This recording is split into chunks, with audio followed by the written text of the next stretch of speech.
In today's video, I will show you how to create this cheerful centerpiece with all spring flowers. Let's get started. So I made my decision on a container, so that's lovely container I will use for my round centerpiece. Well, don't forget to add water, so I already did, and add some floral food to the water. So just make sure your flowers last for a long time. So, well, I'm talking about spring flowers here because I said my design has mixed flowers and some spring flowers in it. So I would like to talk about spring flowers a little bit. So of course, I chose those beautiful tulips for design because they're such a popular flowers for spring decorations. You may say, you know, tulip because it's such a popular flower.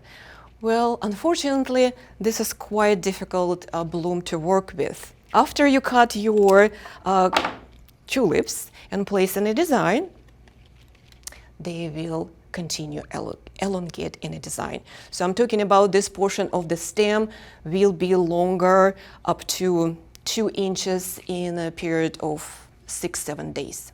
That is very interesting. Okay, so next spring flower, usually we are using in a mix of flowers for springtime. So I'm talking about daffodils. Again, here's the tip how to work with daffodils. It's not just you collect them from the garden and immediately place it in a design with other flowers. Unfortunately, that will shorten life of other flowers. So after you cut your daffodils from the garden, make sure you recut stems and place them in a separate container for half a day, just on their own. It's necessary to do because daffodils exude white sap that is toxic for other flowers, especially for tulips. So we're trying to avoid this situation.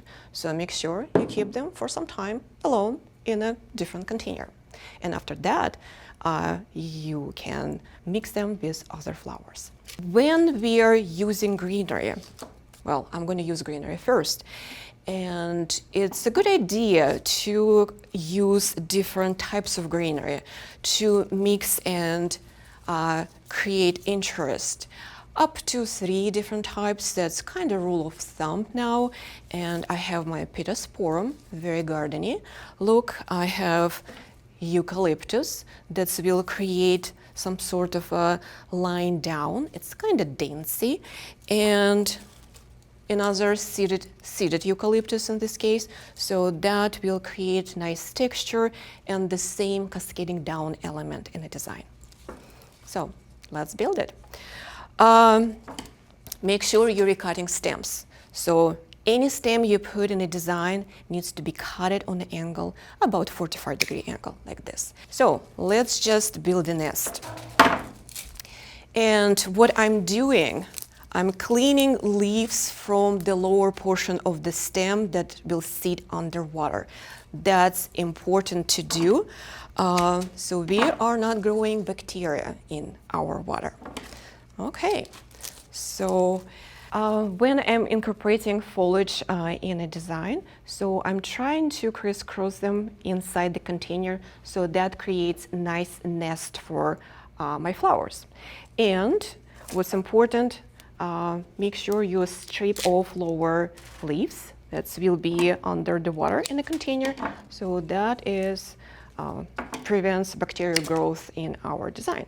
So that's important. So looks like now I have a nice nest here. Oh, maybe this one a little bit shorter.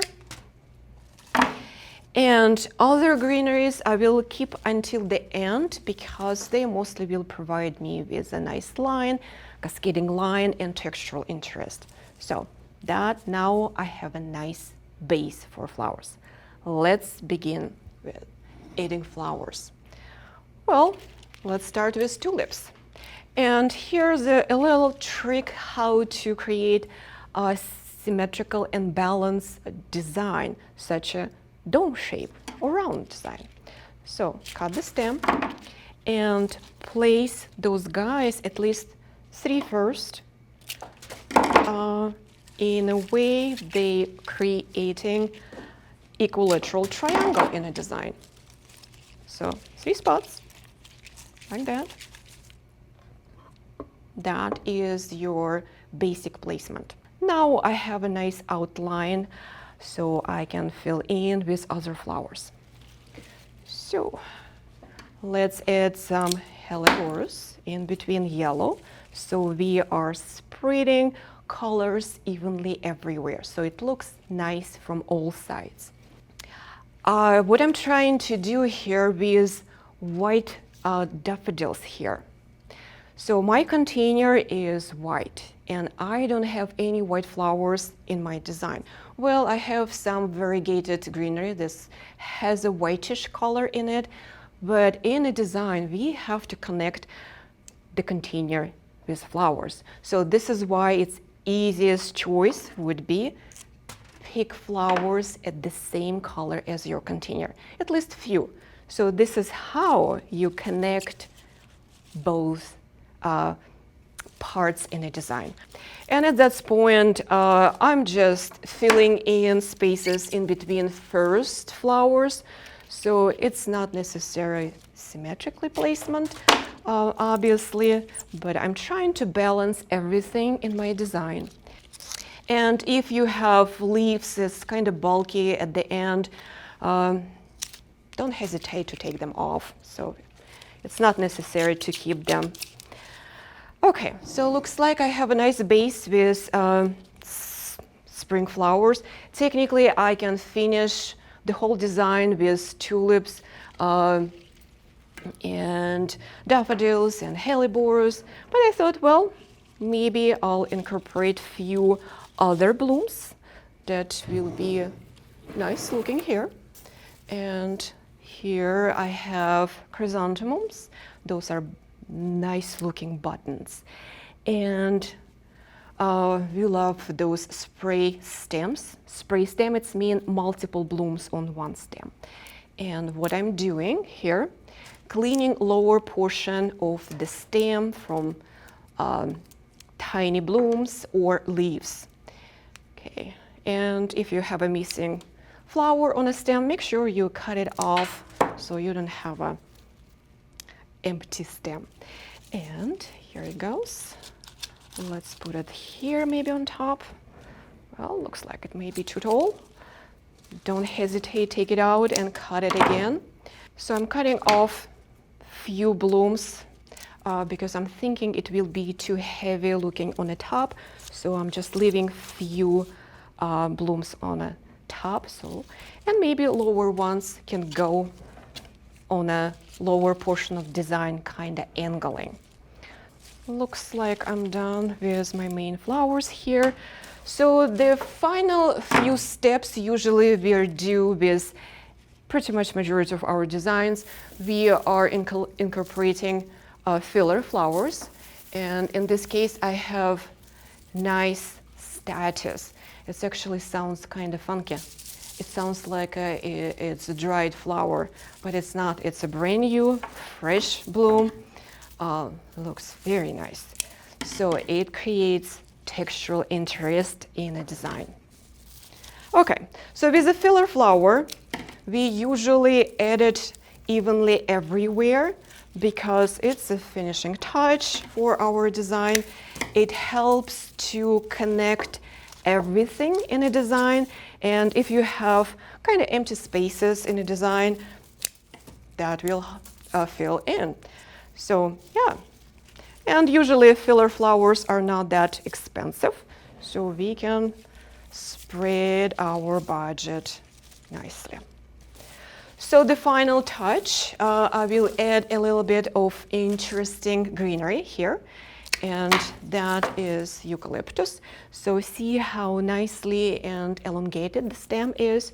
So that will create airiness in the design and cascading down element. That's always good for centerpieces because it creates a nice connection with table. So, well, again, here and there, evenly everywhere, pretty much what I'm doing, because it is a round centerpiece, and I'm trying to balance it from all sides. This is why I am incorporating greenery from all sides and angles. And by the way, eucalyptus smells so good. It's just amazing. So I feel like I'm a koala in a eucalyptus forest here. And that is a nice seeded eucalyptus that I will just finish and touch my design with. And there we have it. Nice, cheerful centerpiece, dome-shaped, with mixed flowers, and spring flowers are included. So technically you can adopt this design for many spring holidays.